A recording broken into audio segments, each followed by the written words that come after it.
can we declare the meeting open to the public, please?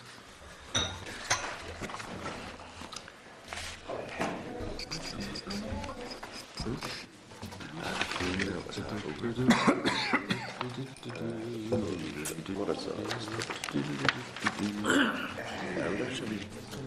that? You've given us that this morning.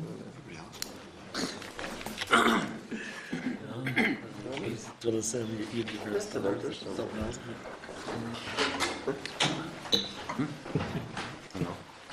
Okay. I only saw one clip of me and one clip of you. Yeah. Well, are you eating too familiar with it? Somebody told me Calvin. Yes, that is life of the falls. Okay, folks, where the meeting is has been declared open to the public, so I thank everybody for being here this morning. I just remind people normal housekeeping rules around the use of their and the other electronic device, telephones and so on. Please have them switched on to silence. Starting off then with apologies. I have two apologies to record, one from Michael Copeland and one from Dolores Kelly. Any other apologies to record? No. I apologise for being late. That's not a problem. Thank you. Okay, so moving on then to the draft minutes, which is at page 5 of your pack. These are the minutes for the meeting on the 27th of February 2014. Are members content for the minutes? Be approved for accuracy. Members content? Take that as agreement. Thank you. Moving on then, Chairperson business, there is no specific business to be referred to this morning. Moving on to matters arising, that's just again to remind ourselves that last week we agreed to call a number of witnesses in respect of the committee inquiry. The committee office has subsequently been advised that Ian Young and Jim McCaig are not available between 13th and 24th of March. They will be thereafter. Therefore, we have requested, as the normal, we've requested a written brief from both Ian and Jim anyhow for the 13th of March meeting.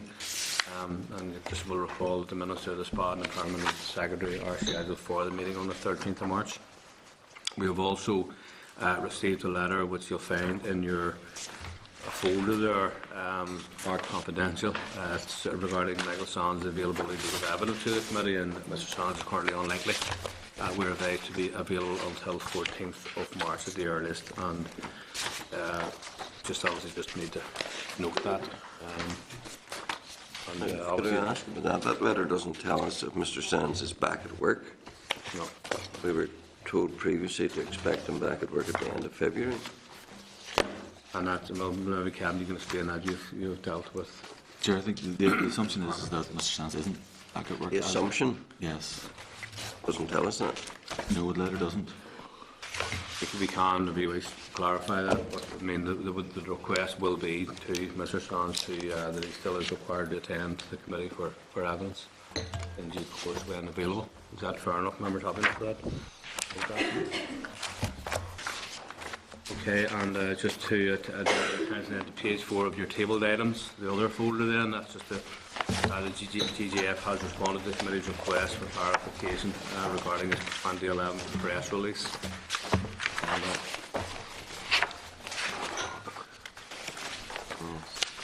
enough to note that for now.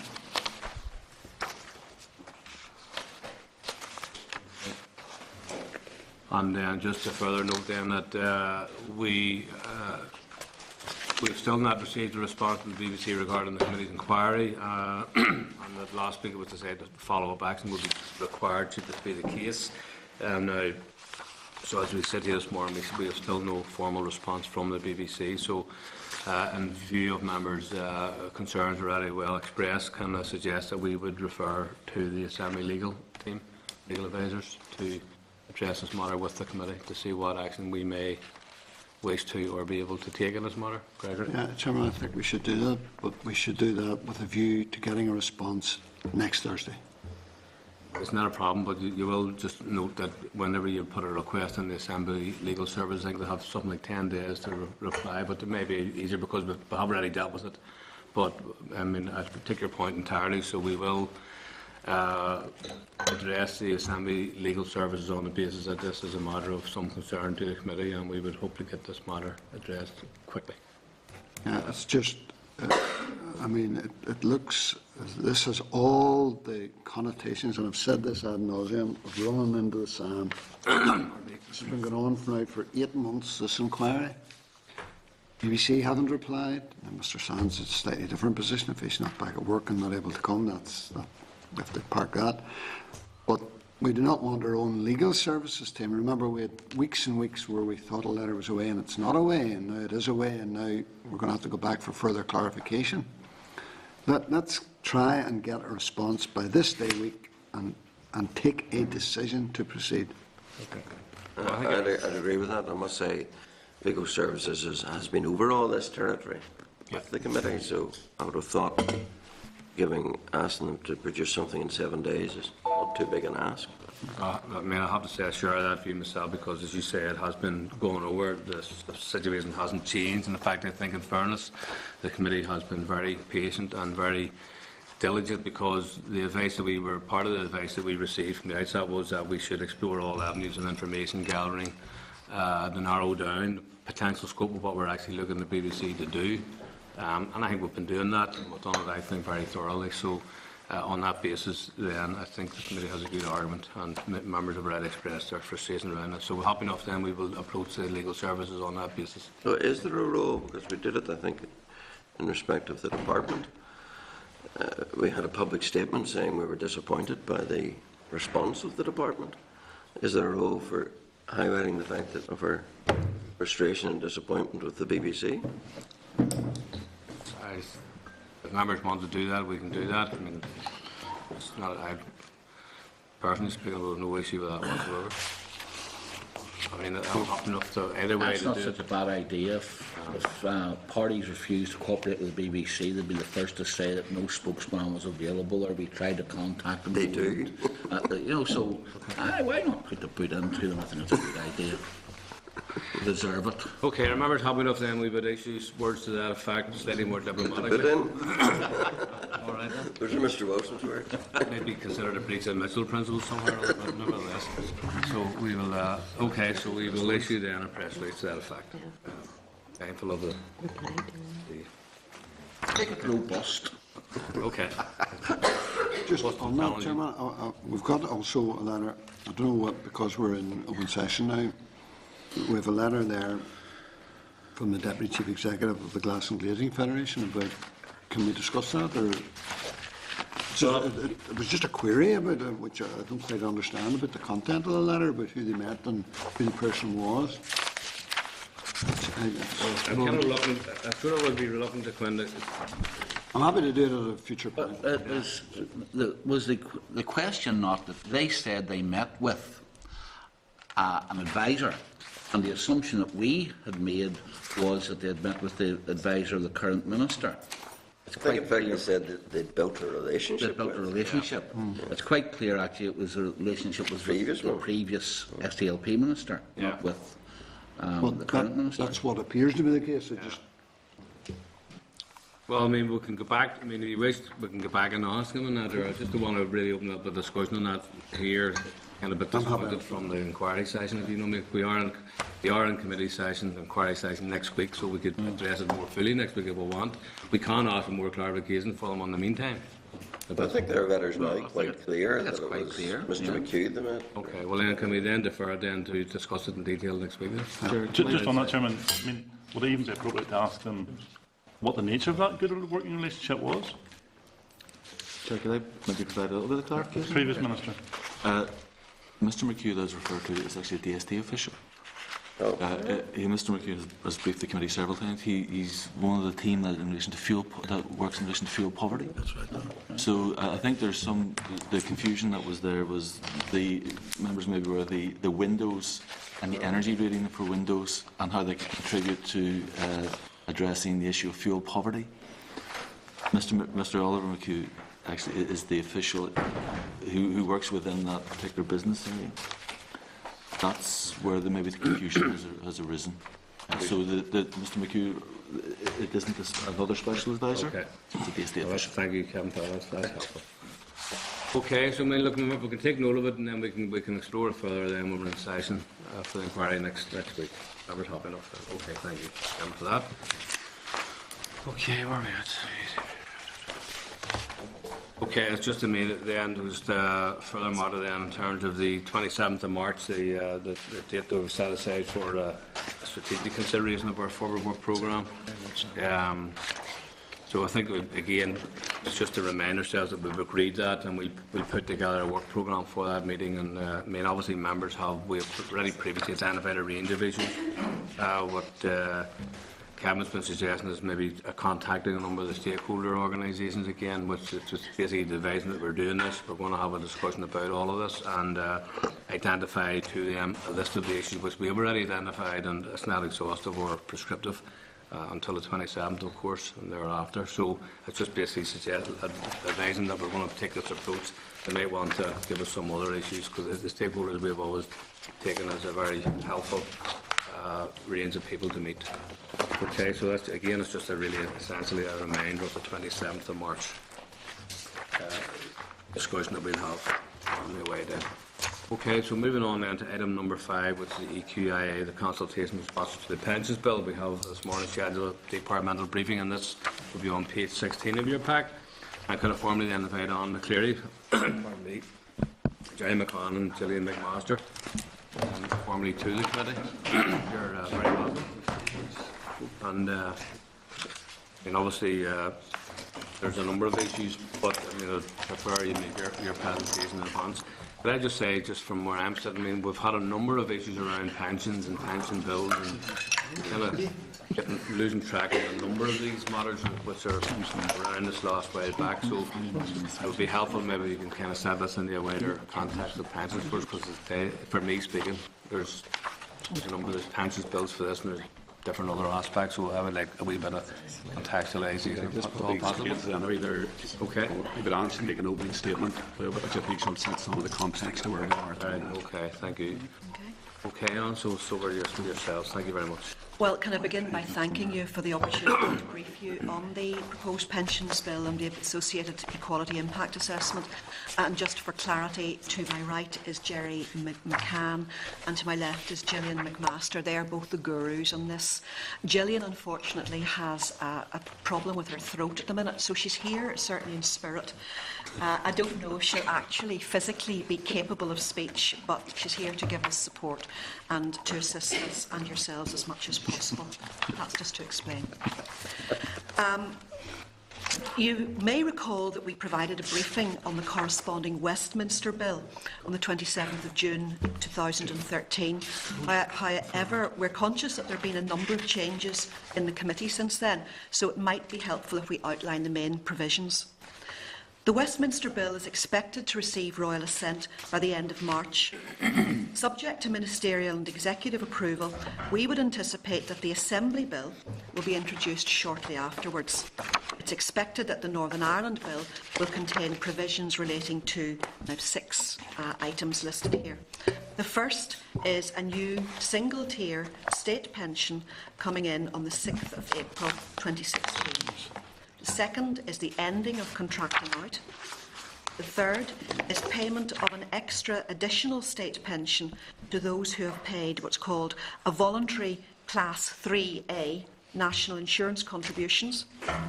4, an acceleration of the timetable for the planned increase in state pension age from 66 to 67.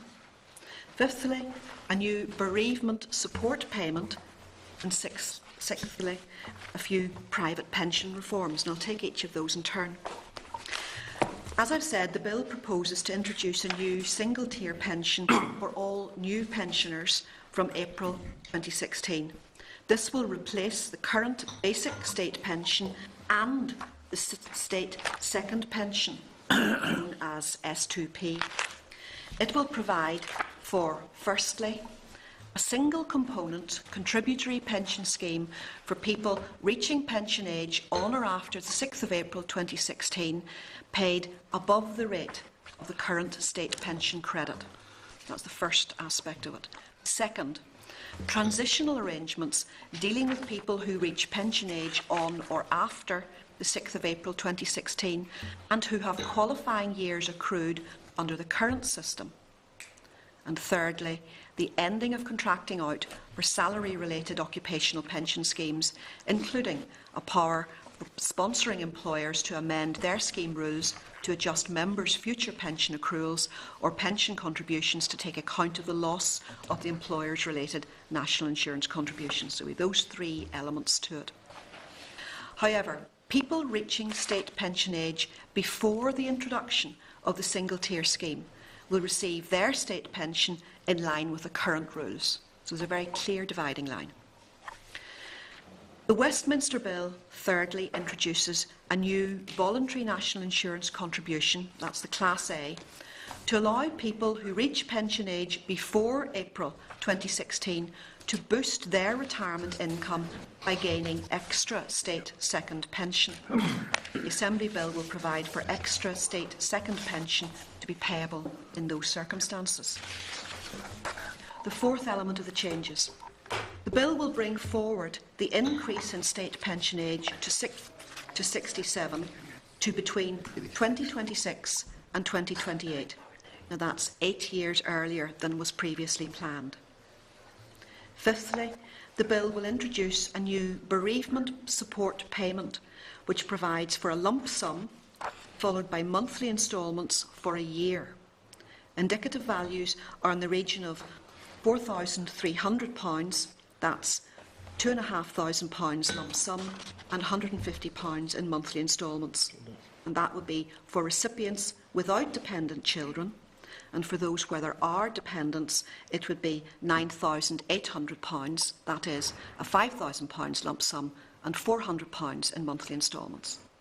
Finally, the bill also includes a range of measures relating to private pensions, and an example of those are providing for the automatic transfer of small pension pots, that's when a person changes employer, reducing the number of dormant pension pots makes it easier for people to keep track of their pension savings, and that then enables them to plan better for their retirement and secure a better income in retirement.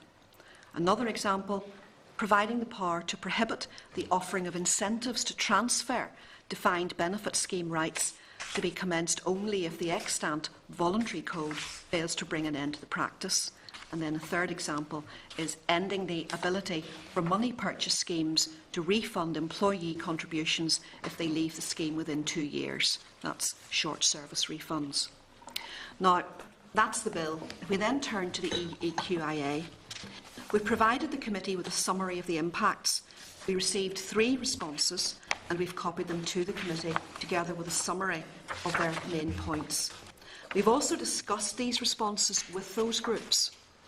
Now, our analysis suggests that the introduction of a new state pension is likely to have a greater impact on younger workers who will not be able to build entitlement to large amounts of additional state pension in the way that current pensioners were able to.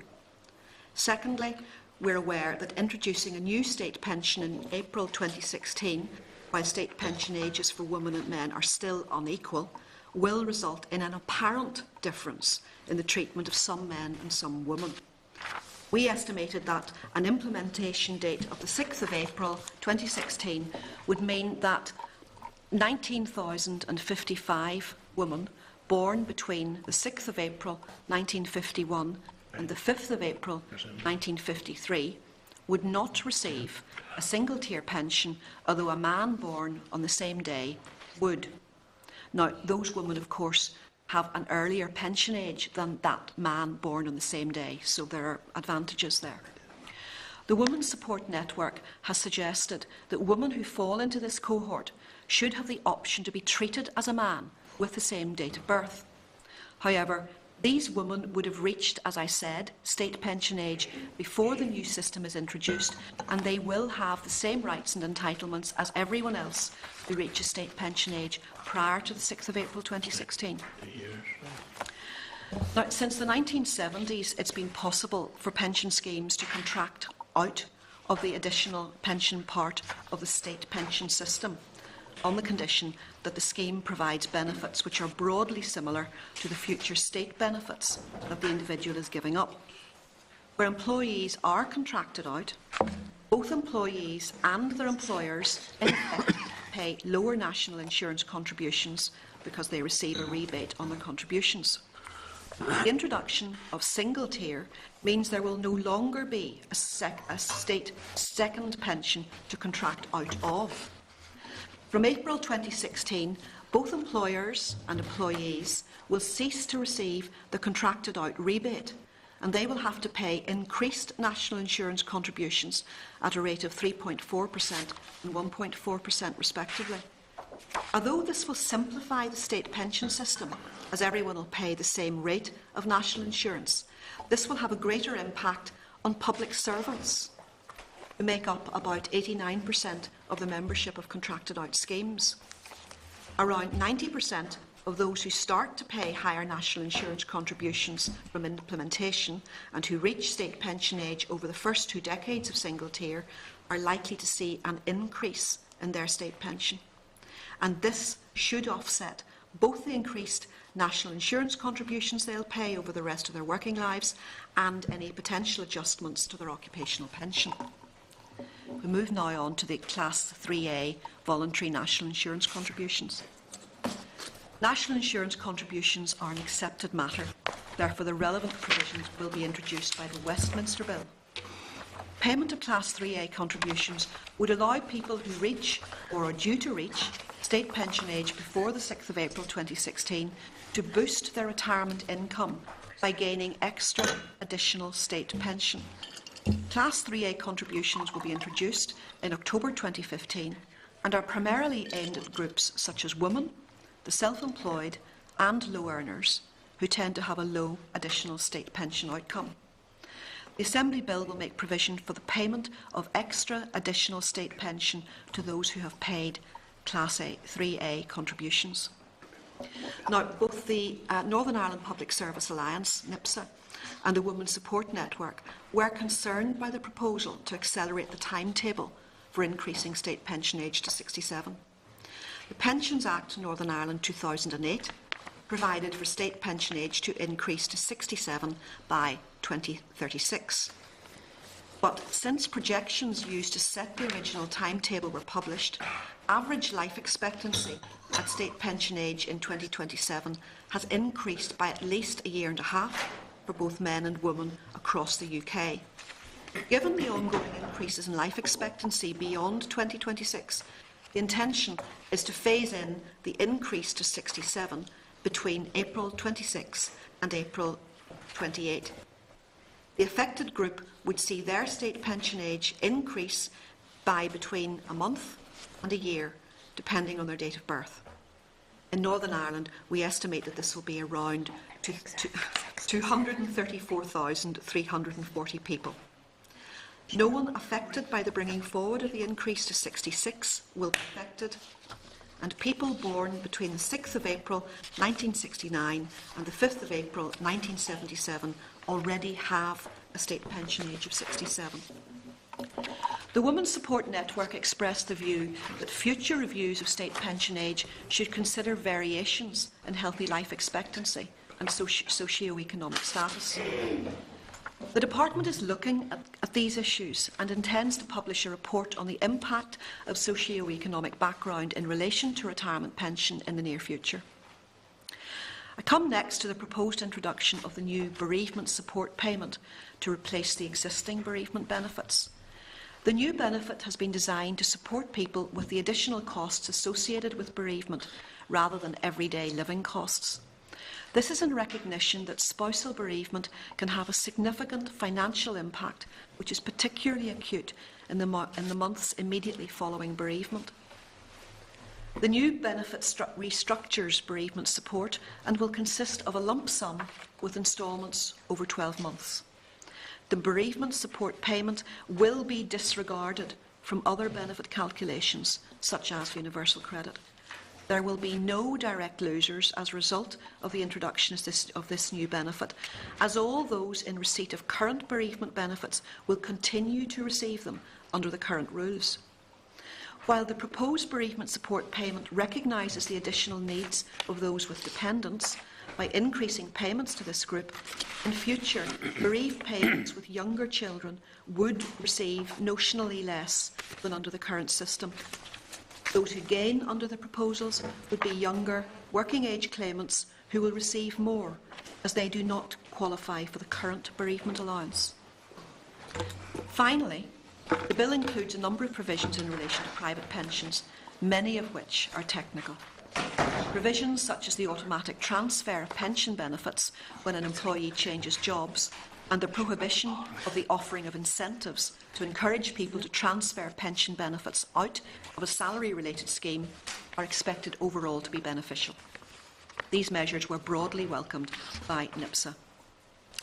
In conclusion, I think there's a general acceptance that the current pension system is too complex, and single-tier pensions are a significant step in the right direction, offering a simpler, more transparent pension system. However, it's inevitable that in any comprehensive reform, particularly in the current fiscal situation, it will involve trade-offs. It's generally accepted too that the long-term cost of pensions and benefits must be sustainable, and action is needed to make sure there isn't an unfair burden on future generations. That concludes the presentation. We're, as ever, happy to take any questions. Yeah, thank you. Before bringing a number of members here, could you just, I mean, there's two elements of this. I mean, on the one hand, we've been told that in terms of adverse impacts on some people, in terms of the EQIA, them are saying, well, there are some adverse impacts, but then there's nothing needs to be done to address those. If I get this right. And then the second thing there would be that the bill, that the bill would provide for, the regulator to look at the sustainability of a business. Like, clearly, if a business doesn't exist or doesn't grow, then that's a problem, clearly. But where's the criteria or the guidance or the taxing for people? Again, some businesses have been made to say, well, actually, we're just going to continue to always benchmark our growth against your pension entitlement. Is there any protection in there, or what's the criteria for that? Well, I think your last point first about the pensions role of actually the pension regulator. All we're doing is putting in to say actually the pension regulator as part of your overall things which you have to do. When you are bringing forward any guidance, when you are looking at these issues, you also have to look at the effect which these issues may have on the overall businesses. It's not meant to be for each firm, exactly. It's just they should be part of their overall rules which they will have to be governed by. But would any particular business be able to go back and say to the regulator, well, actually, my growth isn't? Well, it's in terms at the moment. The way the pensions regulator works is that if there are issues with any one business, that actually will talk to them. And if they have issues and if they explain as to what their issues are, the pensions regulator shall actually do their best to make sure that they come up with something which shall help everybody out. So I'm not sure that is any different from the way that the system works at the moment. It's just now this has been put up front. And the main reason is it is the amount of money which is invested inside the private pensions sector is absolutely huge. I did have a figure at one time, and something like over half of all of the firms inside of the country were actually owned by funds. Now, that figure probably isn't up to date, but it is something of that order. So really what we're saying is, as part of the overall things which the pension regulator has to do, one of them is it has to look at the effects of anything which they're doing on overall business. But you can understand the kind of scepticism there might be, that you would say, well, if it's already kind of being done or provided for, why do we need it? And it takes a provision in the bill. So I would just be saying to myself, right, what's that going to actually add up to ultimately? But I may be wrong, but I'm sceptical. Well, again, I think it's more just to extend a signal, actually, and to business that we do know that any firm who is operating a scheme, and we do understand that there are burdens which come with this, and that we are conscious that we can't just have a law for pensions which would be at the cost of actually firms going bust here, there and everywhere. Okay, thank you. And the adverse impacts, just before bringing other members in terms of the EQIA? Well, it's in terms of the mitigating measures. It's in terms of the EQIA itself, and we have met with some of the groups and we have discussed these issues with them. Actually, what we did, and we set out inside the EQIA as to where there were issues and as to what has been done actually to try to offset those issues. Some of the things which we are being asked to do, for example, is the issue of a man and woman who were born during that, as it were, the gap period, where because the age and for men and women at the moment isn't as yet equal. means that you will have women who shall be under the old scheme, whereas a man born on the same day shall be under the new scheme. And so one of the things we were asked for was to allow any woman born that day to opt to be treated as a man. This is something which we have looked at. However, here inside Northern Ireland, we don't have any, as it were, control over and so national insurance contributions. So if a woman was going to opt to be treated as a man, she would have to be able to carry on paying national insurance contributions, which we couldn't do. The other thing is, to comply with European law, we think that if we were going to allow any woman to opt to be treated as a man, we would have to allow a man to opt to be treated as a woman. If we didn't do so, we think we would fall foul of actual European law. But, I mean, can that be gender neutralised so that people are equal no matter whether man or woman? Well, the only way to do that would be to bring either the state pension age down for everybody. Well, sorry, no, there were actually two ways of doing this, and I don't think that you like either of them. I'm just saying that based on what we talked about before, I've been up before the committee. One would be to bring forward the change to age 65 to the 6th of April 2016, which I don't think would be popular. The other would be to put off single tier to October 2018. Again, I don't think that would be popular because there will be a fairly large number of people who shall actually gain. And if we were to hold off inside Northern Ireland from doing that, I don't think that would be popular. So I'm just saying that we have looked at every issue which has been raised with us, and we have actually done our best to see if there was any way to get around these issues, but I say that there are some major obstacles. Okay, Chair, thank you for that. Bringing the members, Mickey, Jim Allison and Gregory. Thanks for the presentation. Just it's a bit like deja vu all over again.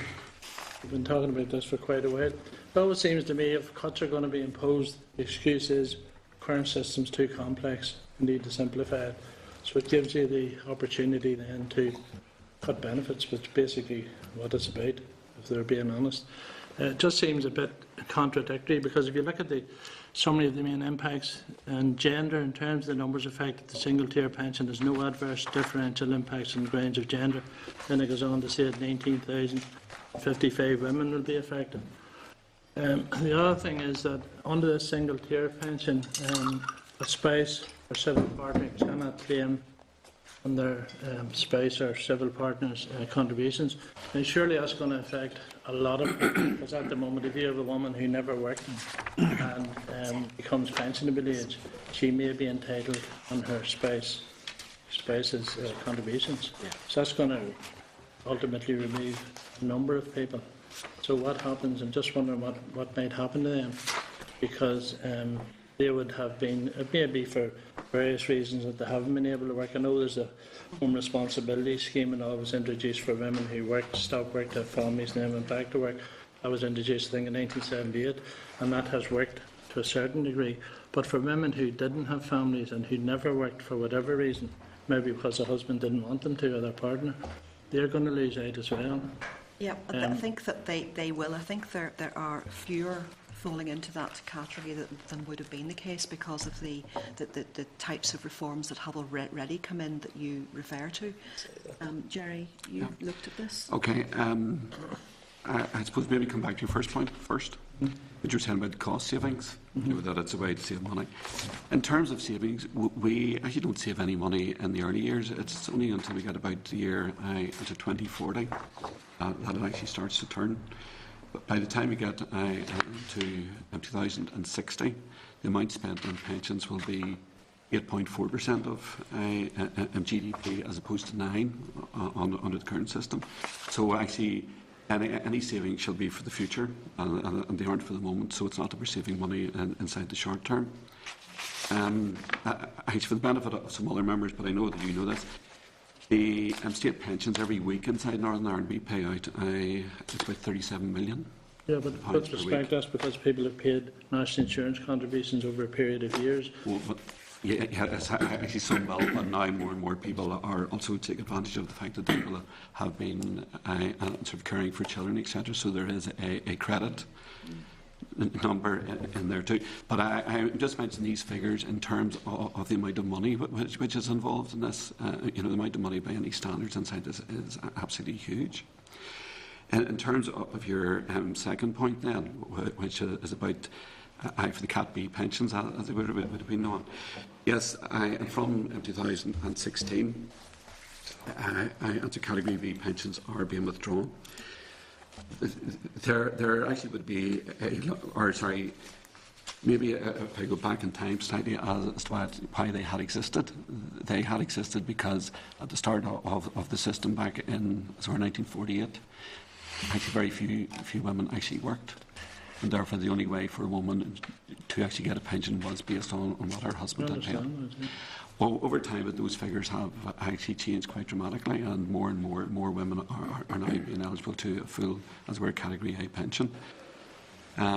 Also, there will be a fairly large number of those married women who will have, during their life, have been looking after their children, therefore will have either earned HRP, which was then transferred into credits. So it's the actual numbers who will be coming through would actually tend to be it's married women whose husbands had been all fairly well off and who had just opted not to work at all. But being that No, sorry, but I mean, just actually, as it were, setting the context of the EQIA, looking at this, that's where we were coming from and trying to work this out. However, there are certain rules in place which we are doing to actually cover some of these people. And if you want, I can do a quick run through of those if you want. Well, I mean, I suppose the point is when you're talking about fewer, fewer could be 20,000 instead of 30,000. I mean, those figures aren't really known, but the point that I'm really trying to make is that there are going to be individuals who are affected. And, I mean, this could be argued as sort of positive discrimination in some ways because you're equalising the pension age, which nobody would necessarily disagree with. But already women, particularly, have lost out, some by up to 2 and 3 years. And if you go back to the 90s when they changed from unemployment benefit to job seekers, you got unemployment for 312 days, then job seekers only for 6 months. You weren't paying any less than your national insurance contributions, but you're getting 6 months less benefit.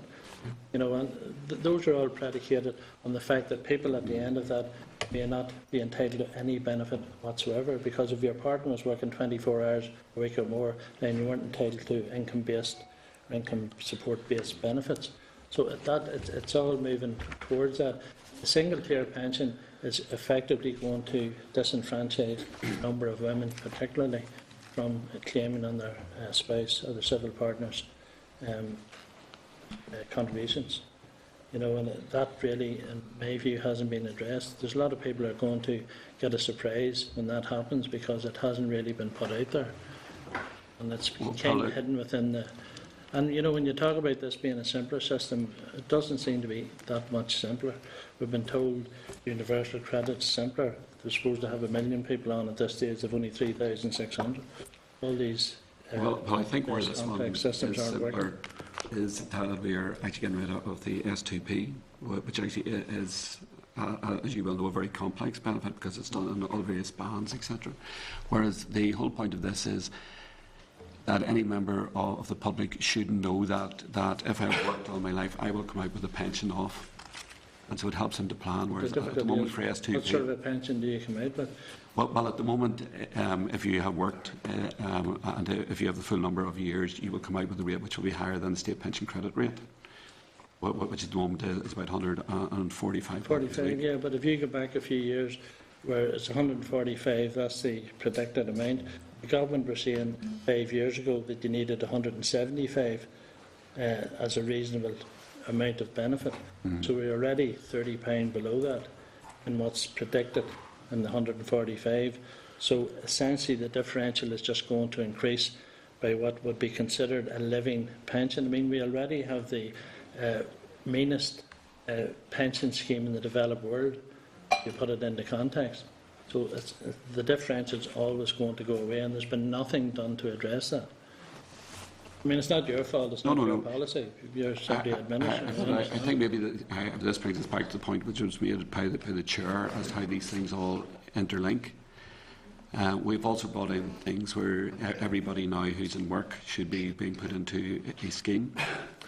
And over time, that will build up so that our aim is ultimately everybody, once they hit pension age, won't only be going by, only having to get by on their state pension, they will also have extra pension coming from their work.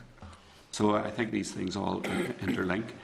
In terms of the short-term losers, which I think what you're really concerned about here, those people who had expected more out of the system, we actually are building into this scheme a number of issues to make sure that actually people who have earned rights already aren't going to lose out on them. So there are, it's a number of safeguards. If you want, I can go into detail of this, but I suspect not.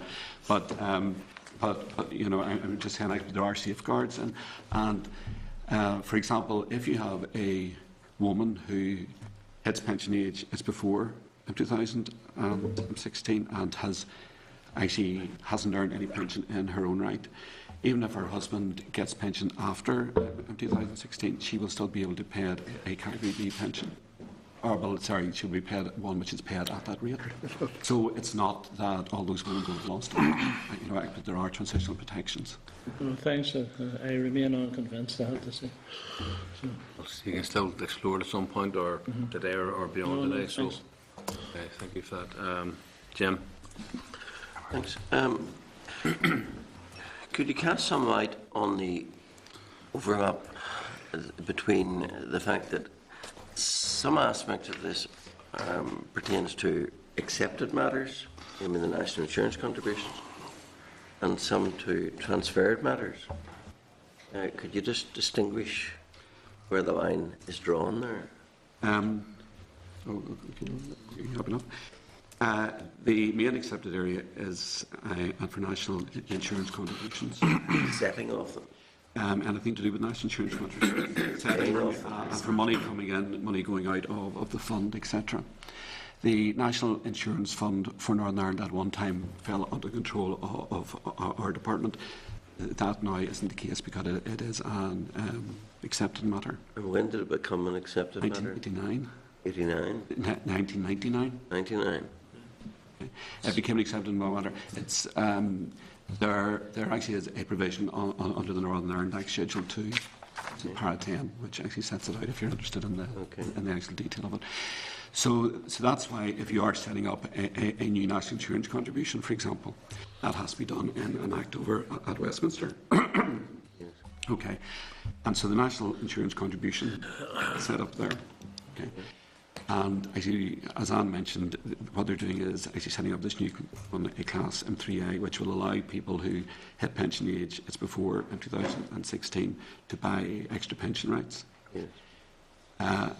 What we do then under our Act is to say that anybody who has actually paid one of these contributions can get the extra benefit, because the actual law for the actual payment of the various benefits falls to us and to the Assembly. But what's the logic of the national insurance being accepted but the pension administration not being? I'm not sure I can answer that, because this was part of the Northern Ireland Act 1998. I don't think I can really offer any view why they did it. When you come to administer state pension, which is transferred, you obviously have access to check what someone's contribution record is. Yes. And can you tell when they made their contributions, etc.? As far as I know now, though I could check with operational colleagues to give you the exact way it's done, I think what they get is a figure through a computer system which tells them what the person's national insurance record has actually earned. So is the computer system on national insurance shared with you? Well, actually, here all of the various pensions are paid out using the system from Britain, so it's all paid from the GB computer system. So you just feed in information. And so we don't have our own separate computer system here. So just to come back to this point about Class 3A contributions, there's going to be this window from October to April when you can pay in, and that's governed by the Westminster Bill about to get brought out of Assembly. So anyone in Northern Ireland, they're not dependent upon your bill going through the Assembly to make those contributions. Is that right? Well, they are in a way. What is that way? Because the actual part of the Act in Britain won't be brought into force if the Assembly say that they aren't happy with these provisions. Because even though the Act is passed, the Act then has to be brought into force by an order. By an order made from Department of Actually by the Pensions. Secretary of State for Work and Pensions. You know, and that says And that's conditional upon... Well, I'm just saying I do not think that they would actually make any provision for a person to actually pay Class 3A in Northern Ireland if they couldn't get anything back for doing so. So, we all know that sometimes the pace of legislation in the Assembly is less than one might expect. So, if that legislation is not through by October, might be optimistic. If it's not through by October, will anyone in Northern Ireland be actually able to make a Class 3A contribution? No, they won't until such times as that part. The Act in GB makes, as it were, two separate amendments. One alters the Act in GB, okay, Contributions and Benefits Act in Britain. The other alters the Contributions and the word Benefits Act here. So we could arrive at quite a disturbing situation where Northern Ireland potential contributors of Class 3A who want to make the contribution in respect of an accepted matter can't in fact make the contribution because the bill hasn't gone through the Assembly. Yes. And it's in terms of what has to be achieved here, is that we have to have a balance between the powers of what is matters actually for Parliament at Westminster, which is an accepted matter, and then we also have to account of what falls here to the Assembly, and that's why that you have this split between the two acts. But one's dependent on... I can understand a transfer bill be dependent upon Westminster doing something on an accepted matter. Where I'm struggling out is to understand how once something which is within the domain of an accepted matter is done by Westminster, how it becomes dependent upon the Assembly doing Well, something. maybe look at it the other way. All of the benefits which are based on contributions all depend on as to which national insurance contribution you have paid. Yes. Be it a Class 1, Class 2, Class 3 or whatever. All of those rules fall actually into Parliament. And so this is just really carrying on the existing system which Yes, has but been in place. you could have people in Northern Ireland eager and willing and wanting to make a Class 3 contribution and the door's shut to them. But I would assume in terms of the Assembly members, when they're looking at various timescales for which we have to meet for these things, would be taking these matters into account. Pretty optimistic. And taking their views. I mean, again, right. that's all that we can say on it, is that we would assume that Can this I would ask be you factored in. one other thing? The bereavement support payment. You've set out for us how it's 2,500, 150 capped at a year, etc. Just remind us how that compares with the present arrangement. 2,000. I'll have to find some figures for you here.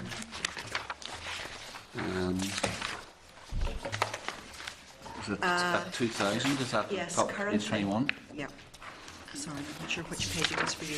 Currently, the bereavement payment involves a one-off tax-free payment of £2,000 after their spouse or civil partner has died, and then there is... Okay, Right. you can also get a bereavement it's allowance. That's payable to a person over age 45 who hasn't got any children. That the standard rate for that is £108.30. And what about the widowed parents' allowance? Widowed parents' allowance will depend on the children in the family and your age when you actually started getting it. But how long do you get it for? It can go up to the child has actually left school. It Yes, could be that's the point child I'm coming at to. Is that affected by these proposals? No, anybody who's under the existing system. is Under the affected. existing system, it's not affected. I understand that, but for the future, Yes, does it it's- disappear? It does. It does. So when you come to us and talk about notional losses, that in fact is a very substantial loss Well, for actually, someone who finds themselves in that position, instead of having a weekly benefit till their children leave full-time education, they're going to be capped at getting a benefit for 52 weeks. End of story. Yes, though actually, as we're dancing on the head of a pin, actually why we say it is a loss in theory is because at the point of this taking effect, there won't be anybody out there who will be able to make a claim for it. It's not that anybody the should rules so lose. as they can't apply. It should be But purely I'm notional loss. comparing- It's what a person I'm may- comparing the widow of today with the widow of tomorrow. Yes. The widow of tomorrow is going to be at a distinct disadvantage. However, I should make the point, and for this one, there is absolutely no money being saved here. It's just the money is being used in a different way. It's just more upfront. It's just been moved front-loaded, for it to be front-loaded. It also fits in to the wider agenda, which is to seek to get people back into work, and the idea of we should have people on benefit for all of their lives isn't really where that we actually want to be. The aim for the new bereavement support is to provide that help during the first year, and then now there actually will be other benefits available if you haven't got any money, if you're not working, if you can't get a job, etc. There are the other benefits which will fill in, but it's just in terms of the money which you get because you have actually been bereaved, that shall only last for 1 year. But it's the parental allowance which really is the big loss. Well, it should be the big notional loss in the sense as what person might have expected to have gotten had their spouse died at some point in the future. But again, I would say there actually isn't any money being saved here. It's just the money's been redistributed. It's also important to note that under the new scheme, it won't be restricted by age. So that the old scheme, you had to be 45, I think, whereas under the new scheme, there is no age restriction. Thank you. Okay, Jim. I know members come back in again, but I'll just take members in the order that they've asked. Gregory, and then you can just come back. Thank you. Yeah, it is quite a confusing system to try and get your head around, so if you could help me get some clarity on this. The beyond 2016, at the current estimate, the single tier state pension will be around about 145. Is that right? Now, is it possible to get, to analyse this, is it possible to get a weekly sum to equate to that future pension that current pensioners would be getting in terms of their basic current pension plus any average second pension that they would be entitled to, so that we can see what we're comparing. We're not comparing apples with oranges here. What is the current gross income that a pensioner would be getting, which in 3 years' time, the equivalent of that current pensioner would then be getting in terms of the single tier state pension? I shall give you a figure, but I will have to check to make sure what I'm saying is right. But with that caveat, I think that the average is £125 per week. Right. At the moment. And what is that comprised of? As where the basic state pension is £110.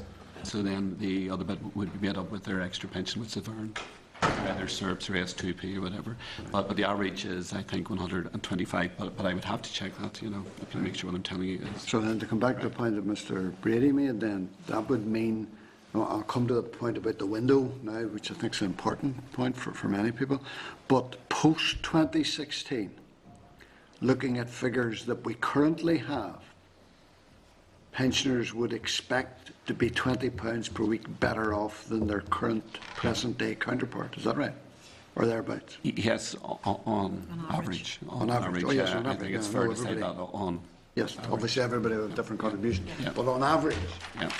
so it wouldn't be a saving in that sense to the state. It would actually be an additional expenditure then. Yeah, as I was saying in answer to Mr. Brady, that it's not until we actually get the year 2040 that we start to realise some saving. Yeah, okay.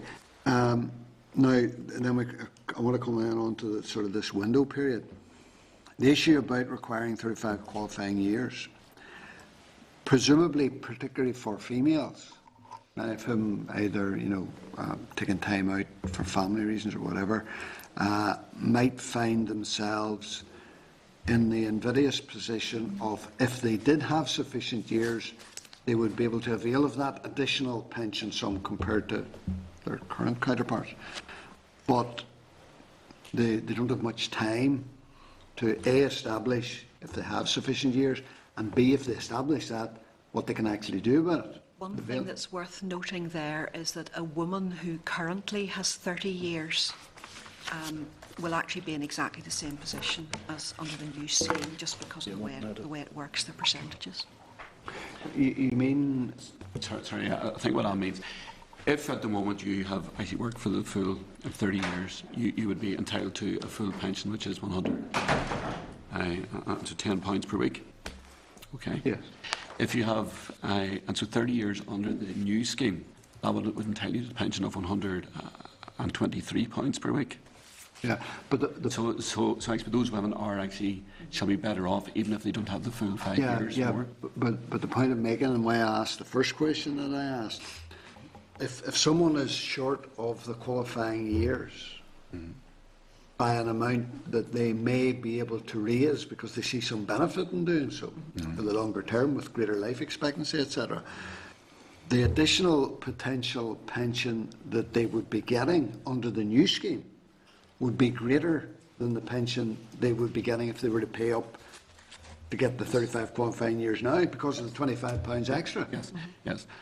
Each year under the new scheme shall be worth more to you than each year under the existing scheme. Yeah, if that's what you're asking me, yes. Yes, as that is. It is, but then all the more reason for those women to be made aware of the financial benefit to them if they were able, many of them may not be able to, but for those who were able to make up those financial contributions, they don't have very long to do it, and presumably the cost is quite significant. There are two separate issues here. I think one is that you can pay voluntary contributions to buy added years for your basic state pension, as we'll call it.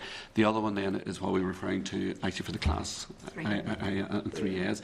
It is to buy you extra state second pension. Right. Okay, it's not buying you added years of the ordinary pension, it's buying you added years, as it were, of your state second pension. I'll try and explain what I'm getting at a bit more then. If we have a female who has been raising a family or had circumstances whereby they're short of the 35 qualifying years now and they're due to retire in or around 2016, and they discover that it would be significantly beneficial to them to pay up their 35 years NICs, because at the point at which they retire they will qualify for the higher single state tier pension, right? Yeah. At what point do they know or be informed that it would be significantly beneficial for them to do that, but they've only got 2 years to do it? Right. Well, now again, the 2 years would actually only be for the class 3As or pay for the state second pension.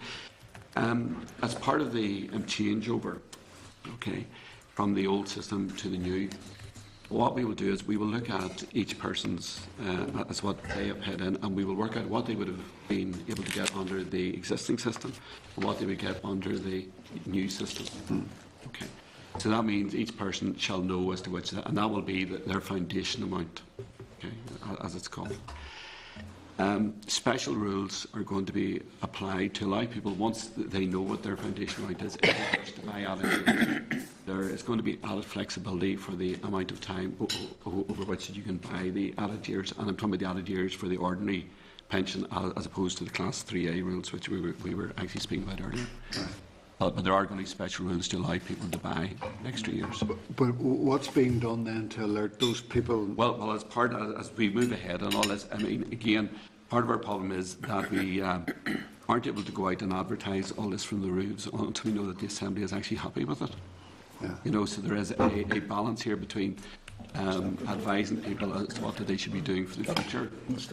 But until such time as we actually know that the Assembly is happy with it, I think in terms of the Welfare Reform Bill, for example, where there was an issue about there was a plan to issue some leaflets, and the committee quite rightly probably felt that hold on, but we haven't agreed this yet.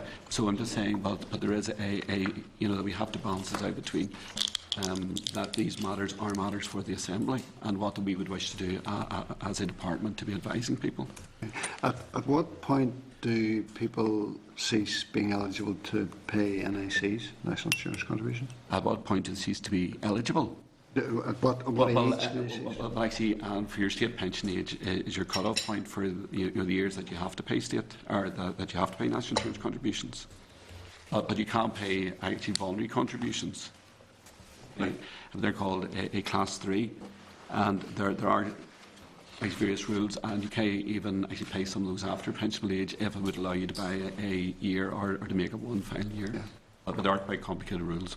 Okay, just one further question, Chairman. It's on the issue of the QEA. I see there are various groups that there will be an impact on, and then there's some that there won't. Religious belief and political opinion, persons with a disability, and persons with dependents. And we've referred to one or two of them.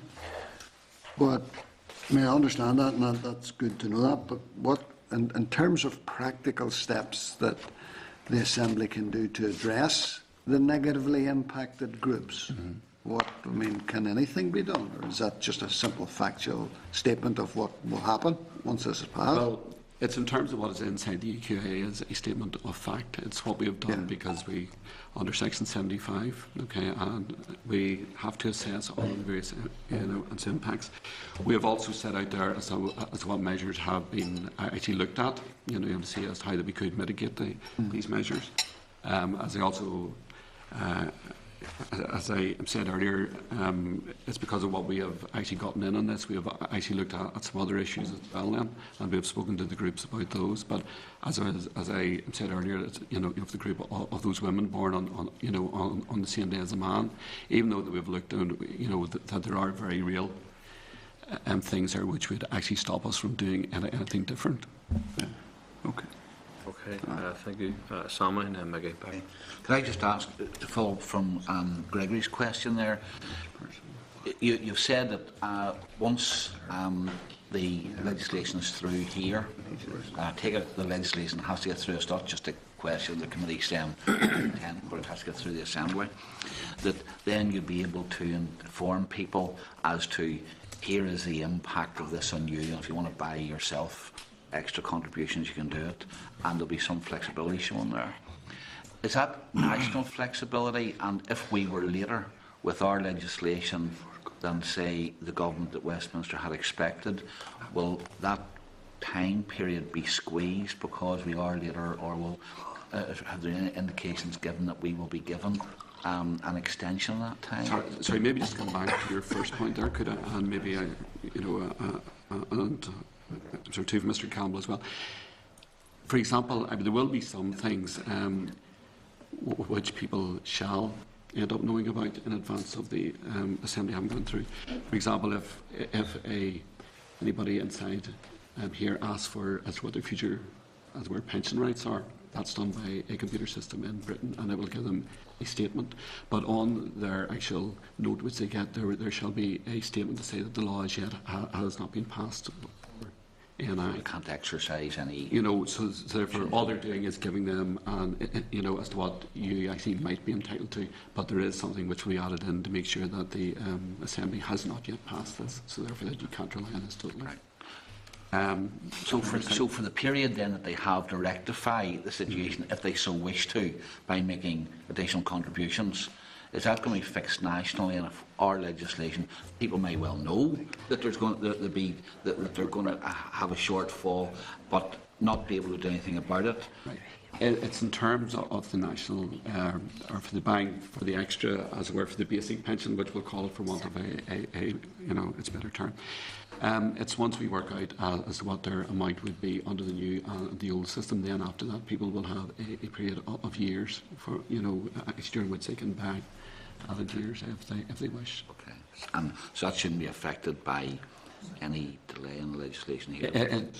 But it will be more of an issue for the Class 3S, which Mr. Alistair was mentioning, and also to the fact that we have to have the system up and running for 2016. Just one other point here. To qualify for the full amount, you've got to have 35 qualifying years. The minimum period is 10 years, qualifying years. What happens for somebody who doesn't have 10 qualifying years, falls short of that? A person who's under 10 won't be entitled to any. Any? No. The actual reason for that was to ensure that people who were actually getting the pension had a strong link with the actual company having worked.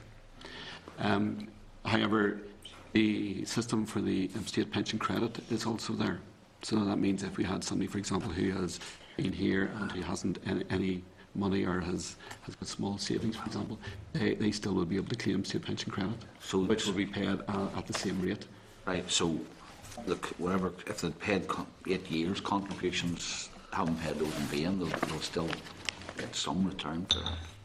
Well, they won't get it out of the actual single tier pension system, but there is a safety net, which is in place for the pension credit. And see, just on the private pensions, especially since people are going to be forced in, everybody's going to be forced to take in a pension. Just on point 11, and I just want you to explain this. So where are you here? Well, it's point 11 on the brief that you gave us, the main provisions draft, pension bill outline of the main provisions. I assume that this is a document that you supplied us. The very last point.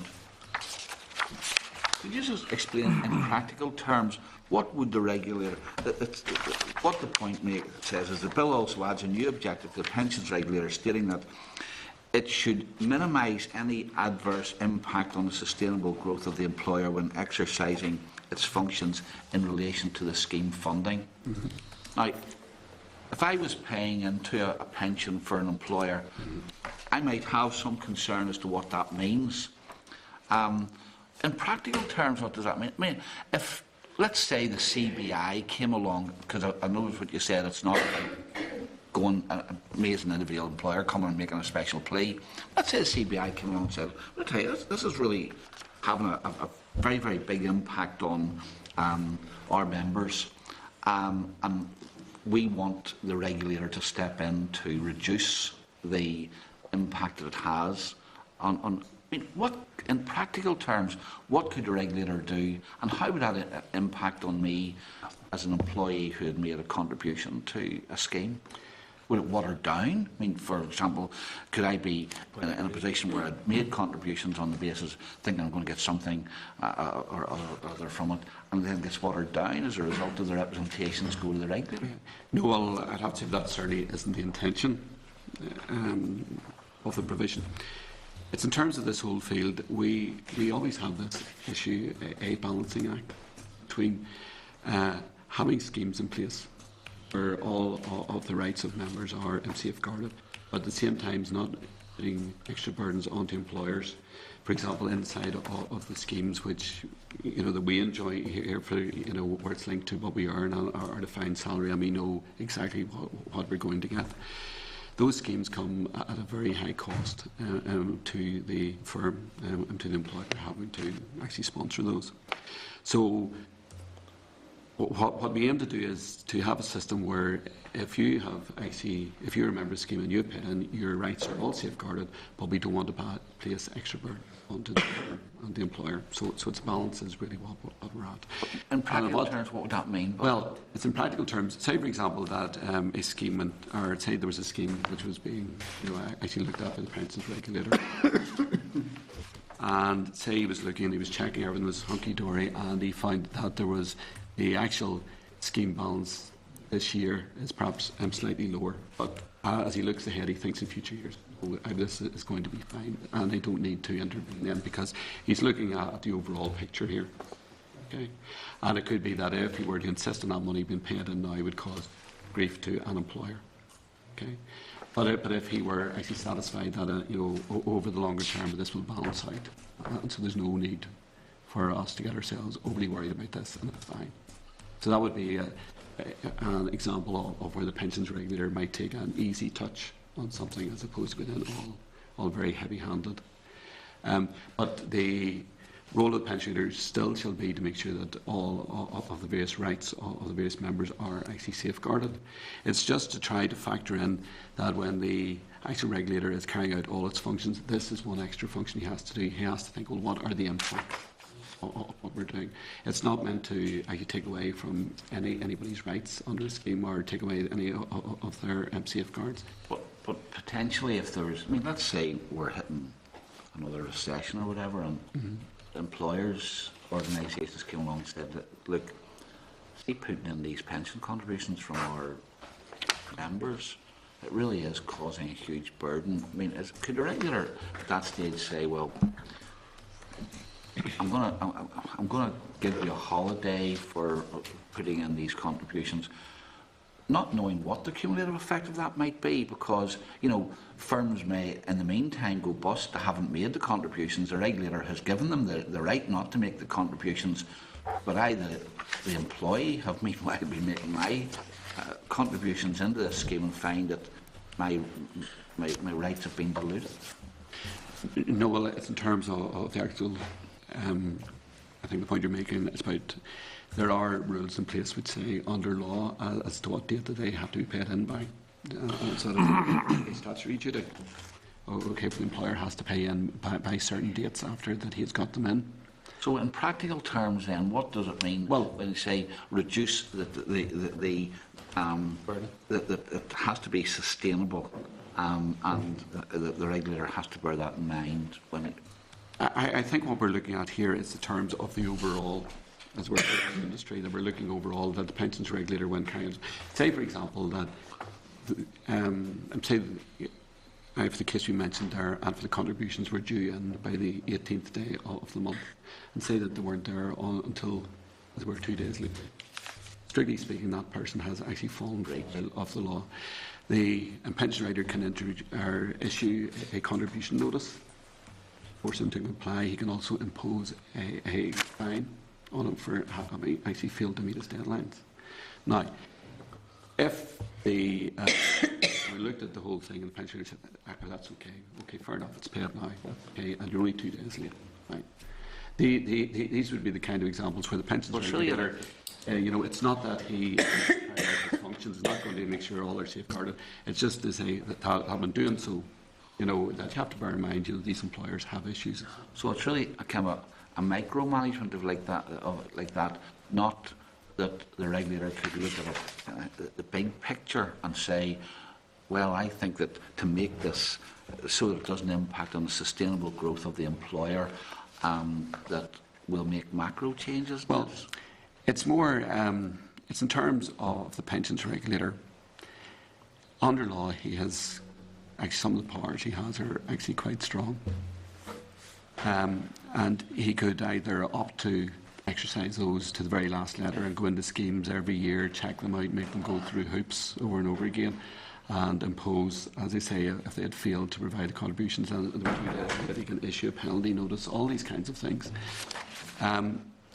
He could opt to do it that way, or he could opt, which is what I think is probably coming through in this, is that you have to bear in mind all of the issues which firms are actually facing, and we don't want to stop firms who are operating good schemes from actually doing so just by being overly heavy-handed. So, but I would again stress there is no intention that this would allow them to go down the route of not worrying about members' contributions or not saying that's okay, don't be worrying about it, we'll just leave that. That's not what it is. I think this is more of as it were, to have it up there. It's along with all of the other things which the pension regulator do. It also has to bear in mind all of the issues being faced by employers too. So you don't see this as a power which later on could, if you had a fairly lenient pension regulator, or one who was, because of the economic circumstances, being leaned on, look, this could put a lot of... I can think of a situation, especially if you have the likes of prolonged recession like we have had at the moment, where a very strong case could be made if this provision existed. A very strong case could be made. Look, you really have to do something to rescue firms here. But that in turn has an impact on people who have been happily paying their pension contributions, and who, more of them, because under the new legislation, everybody's going to be required, if they're in employment, to be in an employer's pension scheme. So everybody could be affected. Well, it's in terms under automatic enrolment. It's not that they will be in an employer's pension scheme. It is that their employer will actually have to pay into. And for most employers, will probably opt for Nest, which is one which has been operated already by the state. So it won't be that there will all these people all joining small schemes out there. And for those of us who are old enough and to remember, actually back to the Maxwell affair, where what you had was scheme funds which were being used actually and to prop up the Maxwell empire. I think since then there's been, I don't think anything of that nature under the current rules could be allowed to happen again.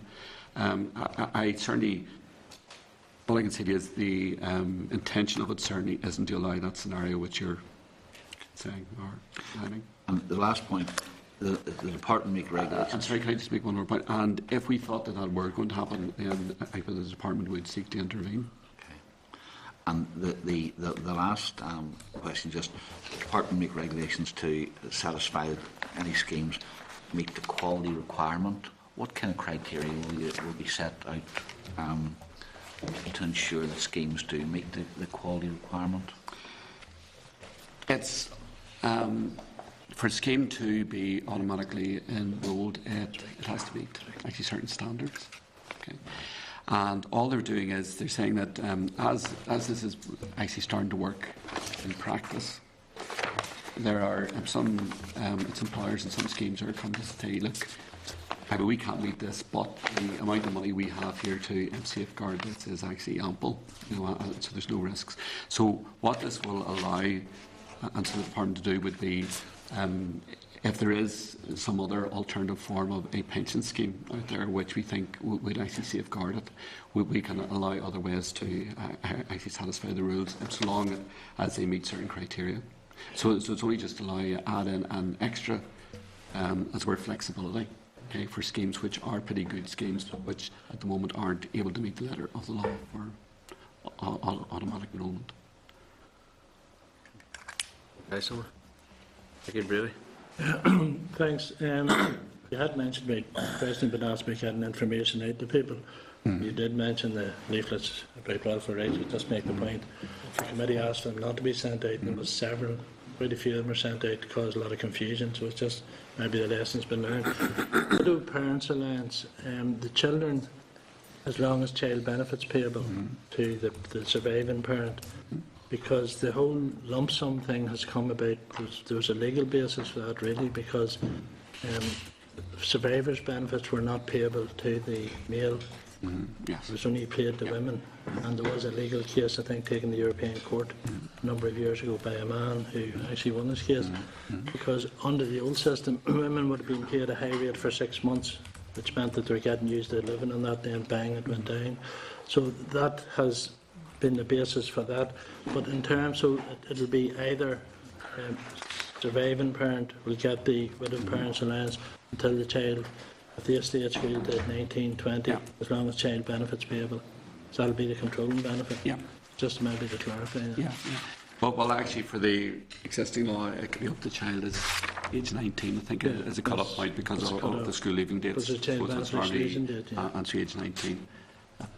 So, I mean, I don't have the figures to hand, but the actual, I don't know if Gillian has, but you look at the stats, and for the number of people who are actually still getting it once a child is age 19 are actually small. I just don't allow them to handle them, and Gillian can turn them up or not.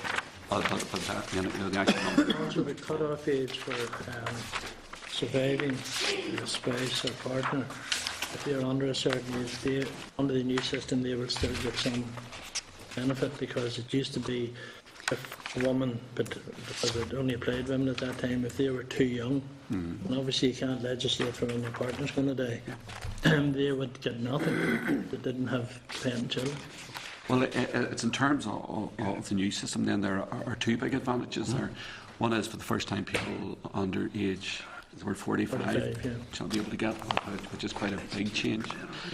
The other one is the amount which you got by way of a bereavement allowance was linked to the number of years in the dead spouse's or civil partner's working life. So, for example, someone who actually stayed on at school and may have actually gone on to university and had only worked for a couple of years with their working life, or the actual number of qualifying years in working life would actually be small. So therefore the amount that they got would have actually been quite small under these new contribution conditions.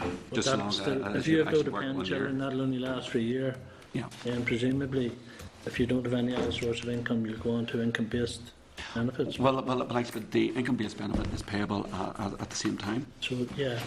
But So this new that one should take isn't over. going to be taken into account. So, as well as getting the bereavement support, if you're out of work, you can either claim as maybe by that stage universal credit. But then if the widows, or the bereavement benefit is above income-based, then you won't get any income-based. at that Oh, point. you will. The bereavement support payment isn't going to be taken It's into not going to be account for taken, and that's universal what I wanted to credit. clarify. Oh, no, it's not going to It'll be be taken into account. ignored for that year. Yeah, That's the year, so it should be payable. Again, this brings it back to what I was pointing earlier. In terms of these new rules, aren't going to save money. I mean, it's just the money has been taken and used in a different way. So if that person goes back to work, for instance, within that year, that will not be added to their income and taxed overall the way, say, a pension is of somebody's. Well, sorry, do you mean taxable? I can't answer you on the tax. I But think maybe that's what- HMRC are still looking at the Because tax I mean, issue. obviously it won't affect benefits, but if that person, after the bereavement, goes back to work within 2 or 3 months, Yeah. will that be added, will the bereavement benefit be added to their wages and then they'll be taxed overall? Well, I say HMRC, I understand HMRC are still looking at the tax It's status. just interested in. However, again, tax is an accepted matter. No, I understand same that, way as but I'm next, just- so we don't have any control. But I do understand But HMRC people are would still need to have looking that at it. information to make that decision. But again, that would be a matter for, say again, that's a matter for the HMRC to make up their minds on. We can't influence that. We can only No, I understand. wait for their decision. That's fine, thanks. Thank you. Okay, Jim. So just clarity on one point. Back to the Class 3As and those who might have an interest in making contributions. Just clarify for us how they will be alerted to the advisability of making such a contribution. I don't think they will be alerted to the advisability of making it. I think it will be a choice. Sorry, do you mean that we would say that we think this is a good idea? Well, will they not be given any illustration to say, here's how you stand as things are? If you contribute further, Class A, 3As, pro rata, this is how it could affect you. Yeah. I think now this scheme will be open to everybody who is pension age before in 2016. Yes, men and women. Yeah, men, but also people who are over, as it were, pension age, as well, could also purchase to add on extra S2P. But how will they know whether it's For interested to do that or not? for example, if someone who's over pension age, you shall know exactly what they're getting at the moment. So they know that. Those who are under pensionable age can ask for a statement as to what their future entitlement But the is. onus is on them to investigate and explore and find out if it would be in their interest. I would have to go back and actually clarify that, whether or not there's to be any proposal to actually look for people with a deficient record. But You don't think there would need to be? No, I should say this isn't a deficient record as such. This is to allow people to buy extra state second pension. I know that. Yeah, but what I mean is nobody has a deficient record as such. That was your word. I know. I'm just coming back to clarify that for you. But I'm Nobody concerned has a about, deficient record. the availability of the option of 3A is that so that people might be able to better themselves in terms of their second string to their pension.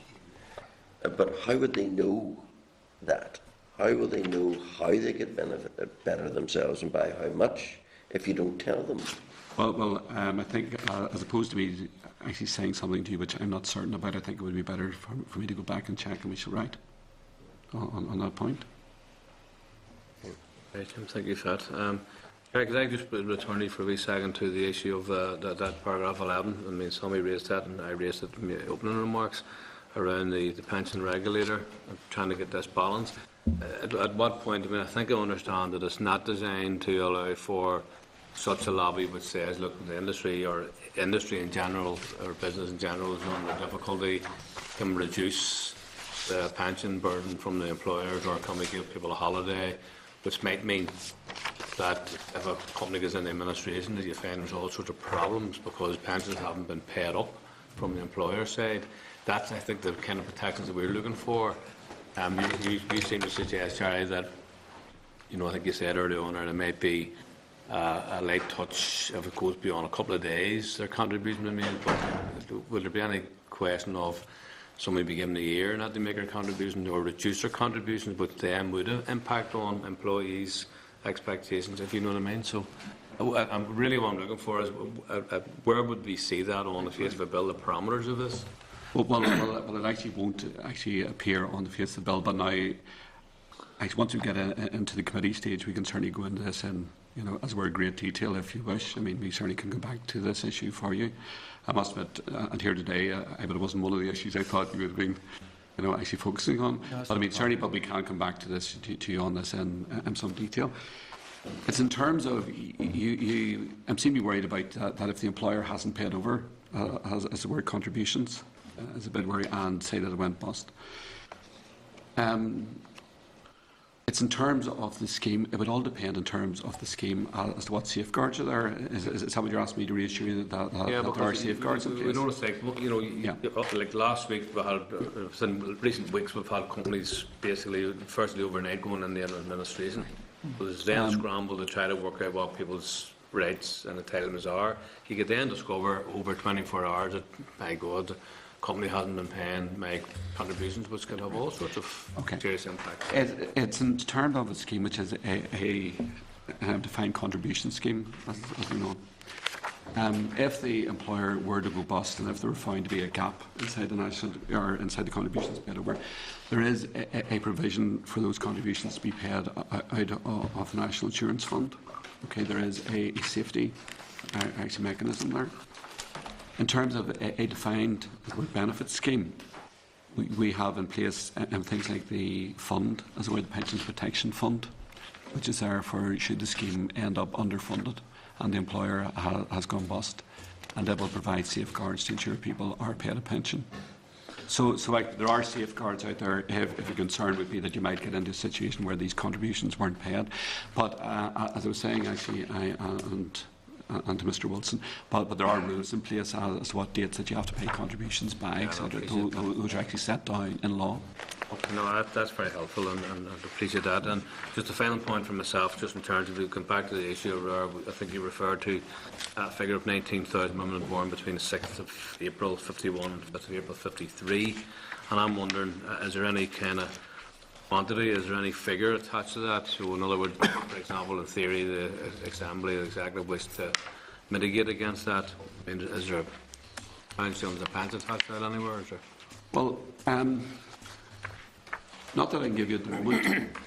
Our problem is, it's one of the issues which I mentioned earlier, is that we think that if we were to offer this option to a woman, we would also have to offer it to a man to allow him to opt to take his pension earlier. And then the money gets crazy, even if we were able to do that under the existing computer systems. Yep. So there are, say, various. In terms of the number of those women, there actually will be quite a large number of those women will actually be far better off under the existing system, simply because of their state pension age.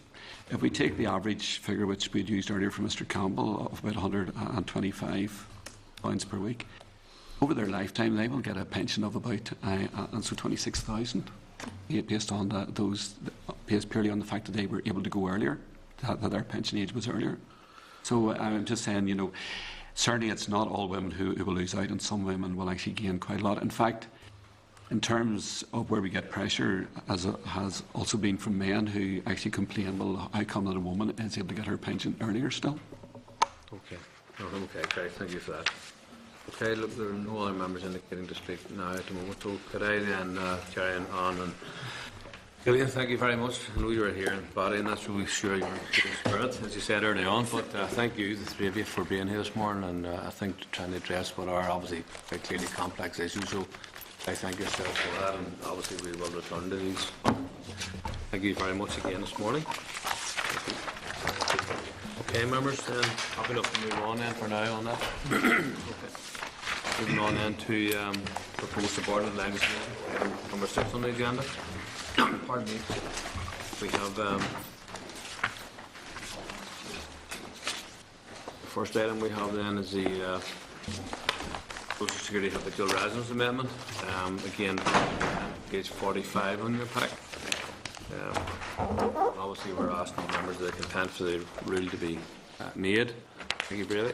Yeah, there was a rule made, legislation introduced on the 1st of January, which apparently was aimed at nationals coming in from Romania and Bulgaria. That was put through very, very quickly. It was already in place, I think, by the time it came to committee. The difficulty was aimed specifically at people from those countries, according to what David Cameron was saying anyhow.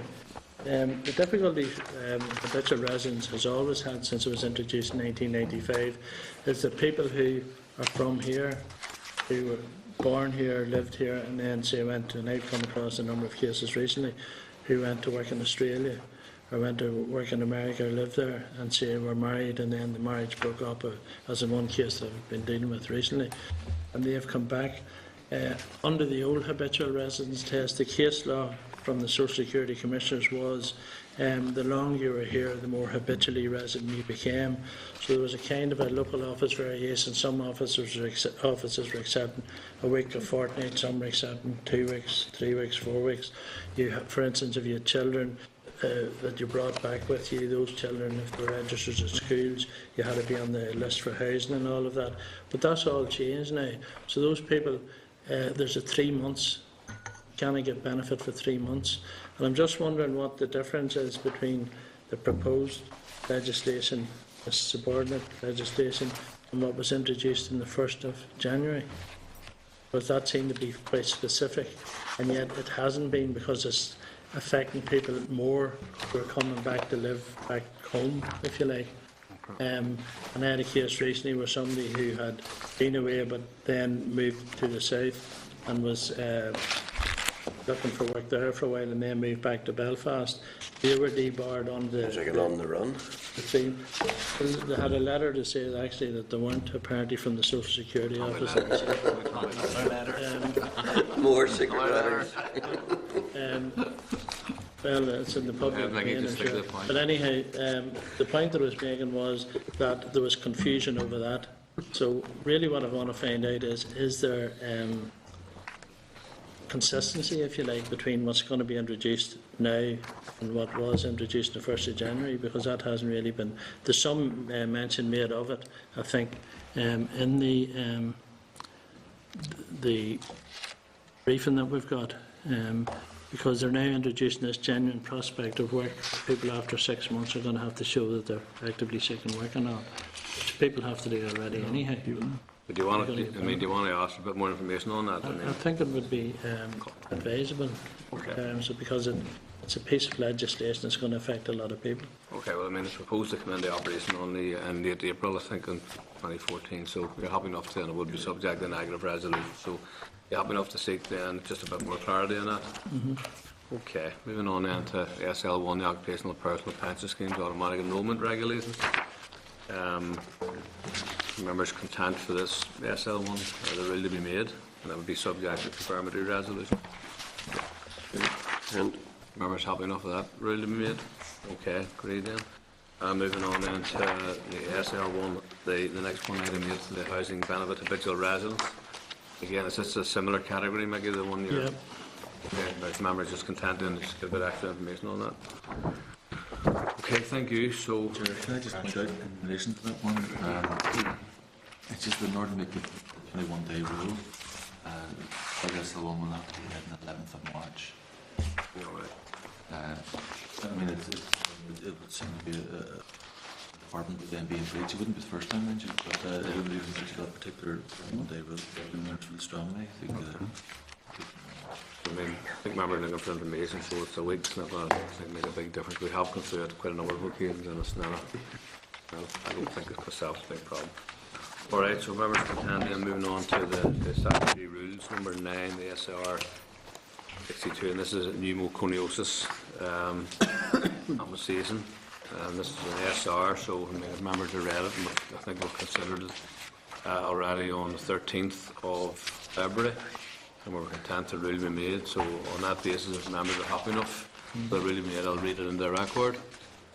Okay, so that the Committee for Social Development has considered statutory rule SR 62/2014 pneumoconiosis, etc., workers' compensation, payment of claims, amendment, regulations, Northern Ireland 2014, and subject to the examiner of statutory rules report recommends that it be affirmed by the Assembly. All agreed? Agreed. Okay, thank you. Then item 10, and the SR 63 on the mesothelioma lump sum payments. Again, this was considered on the 13th of February at our meeting. Our members were content. Our members, if members remain content, then I'll read into the record. Okay. That the Committee for Social Development has considered statutory rule SR 63/2014 mesothelioma lump sum payments, conditions and amounts, amendment, regulations, Northern Ireland 2014, and subject to the examiner of statutory rules report recommends that it be confirmed by the Assembly. All agreed? Thank you. And correspondence, just again, this is page 60 of your pack. One item or so. I just want to draw attention to page 88 of your pack, and this is the Development Trust ANI will hold a community housing seminar on 24th of March. That's from 9:30 to 1:30. Space to this event apparently on first come, first served basis. So if members wish to attend, they should invite committee members, committee staff as soon as possible. I don't know that given the story involved. Okay, are members content to note the correspondence per the memo you have? Great, take that. Next item then is forward work programme. Just draw your attention to page 101. Again, and then bear in mind the engagement we will have on the 27th of March. Members content to note? Okay, thank you. Item 13, AOB. Sorry, Chair, can I just bring stuff up about the forward work programme? There's stuff to be scheduled. I'm looking at that part on page 103. We've got a briefing on the implementation of Building Successful Communities pilot programme. I'm very glad to see that we've got that scheduled. Would it be possible, even if we could even look at some sort of committee visit to look at sorry, where is those that? pilots? It's on the to be scheduled list on page 103, housing. Okay. It's to be scheduled for the end of April 2014. Building Successful Communities, yeah. Yeah, because I think that would be worthwhile for us to look at that as well. And also we're having a DSD policy scrutiny. If you go to page 102, update on the consultation response for affordable warmth pilot. Could we also look at maybe